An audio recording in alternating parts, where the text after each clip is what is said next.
ఎందుకు అనంతపురం రైతు వలసబాట పట్టాడు? 1000 కిలోమీటర్లు దాటి కేరళ తీరానికి చేరుకోవడానికి దారితీసిన పరిస్థితులేంటి? సాగు కోసం చేసిన అప్పులు ఒకవైపు, రాబడి లేని పెట్టుబడి మరోవైపు. దిక్కుతోచని పరిస్థితి. ఇవే అన్నదాతను అడ్డాకూలీగా మార్చేశాయి. కళ్లెదుటే ఎదిగిన బిడ్డల పెళ్లిళ్లు చేయలేని దయనీయత. పెళ్లాం బిడ్డల కడుపు నింపేందుకు ఏ పని చేసేందుకైనా వెనుకాడని దుస్థితి. పుట్టిన ఊరును, నమ్ముకున్న పొలాన్ని వదిలి వెళ్లేందుకు సిద్ధం.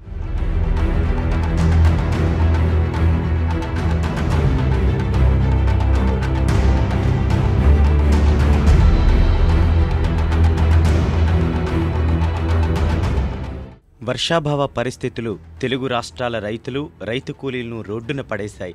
తీవ్ర కరువుతో దిక్కుతోచని స్థితిలో ఉన్న అనంతపురం జిల్లా రైతన్నకు వలస తప్ప వేరే పరిష్కారం కనిపించడం లేదు.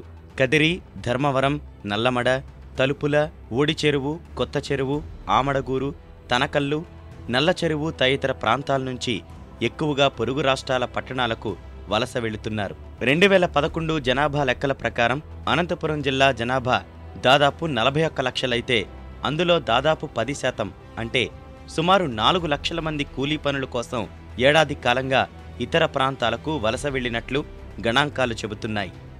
దాదాపు చాలా గ్రామాల్లో 70-80% ఊరే ఇడిచిపెట్టేసి వెళ్ళిపోయినటువంటి సందర్భాలు కూడా ఉన్నాయన్నమాట.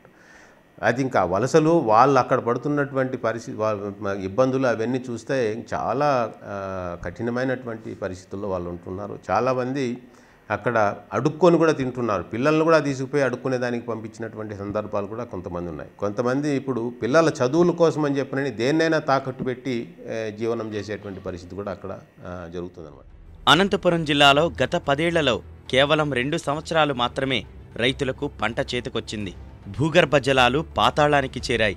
బోర్లు తవ్వించినా చొక్క నీరు అందడం లేదు. పెట్టుబడుల కోసం ఏటా అప్పులు చేయటమే తప్ప సాగుతో పైసా ఆదాయం లేకుండా పోయింది.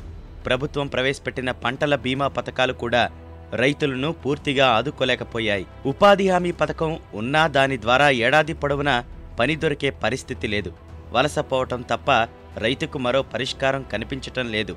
అందుకే పిల్లల్ని, వృద్ధుల్ని వదిలేసి కేరళ, తమిళనాడు, కర్ణాటక లాంటి రాష్ట్రాలకు వలసబాట పట్టారు. మాకు ఇక్కడ 600 కూలి ఇచ్చేవి. మాకు అనంతపురం జిల్లాలో 400, 350 రూపాయలు కూలి ఇచ్చినా మాకు ఇక్కడ ఏం పని ఉంటుంది స్వామి? మాకేం అవసరం? ఇక్కడ ఆడ 350 రూపాయలు కూలి అయినా మాకు అదే చాలు.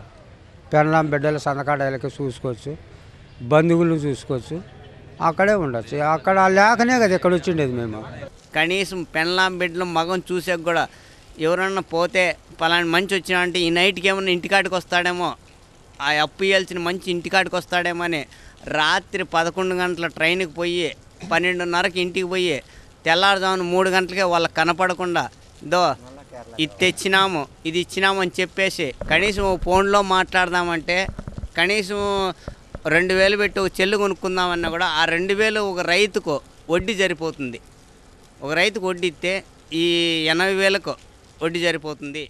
వలసబాట పట్టిన వారిలో ఎక్కువగా మెట్ట రైతులు, తాండాలకు చెందిన గిరిజనులు, దళితులు, చేనేత కార్మికులు, బీసీలు ఉంటున్నారు. ఓ స్వచ్ఛంద సంస్థ సర్వే అంచనా ప్రకారం ఏడాది కాలంలో ఏకంగా 6 లక్షల మంది రైతు కూలీలు వలస వెళ్లినట్లు తేలింది. పంటల బీమా, వాతావరణ బీమా పథకాలు రైతులకు ప్రయోజనం చేకూర్చలేకపోతున్నాయని సర్వేలో తేలింది. చదువు పూర్తి చేసుకున్న వారికి ఉపాధి అవకాశాలు కల్పించే పరిశ్రమలు అనంత జిల్లాలో తక్కువే.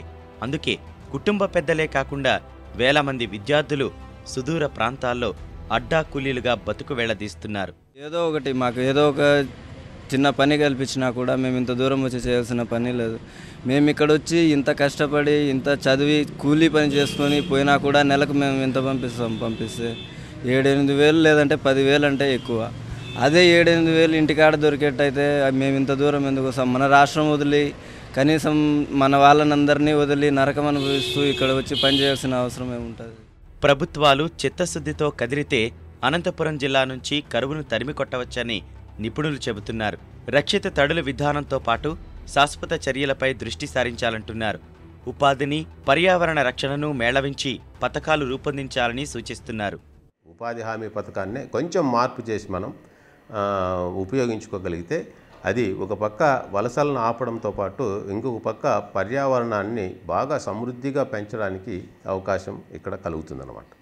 వలసలు పోయే వాళ్లకు నెల నెల నికరాదాయం వచ్చే విధంగా పరిస్థితులు కల్పించవచ్చు. దాన్ని ఉపయోగించుకొని ఎడారి నివారణ దిశగా కూడా మనం చేయవచ్చు. నలుగురికి అన్నం పెట్టే అన్నదాతే ఉన్న ఊరిని కన్నవారిని వదిలి సుదూర ప్రాంతాలకు వలస వెళ్లే దుస్థితిపై ప్రభుత్వాలు స్పందించాలి. క్షేత్రస్థాయి పరిస్థితులను అధ్యయనం చేసి వలసలను అరికట్టేందుకు తగిన పథకాలు రూపొందించాలి. పల్లెలకు మళ్లీ జీవకళ తీసుకురావాలి.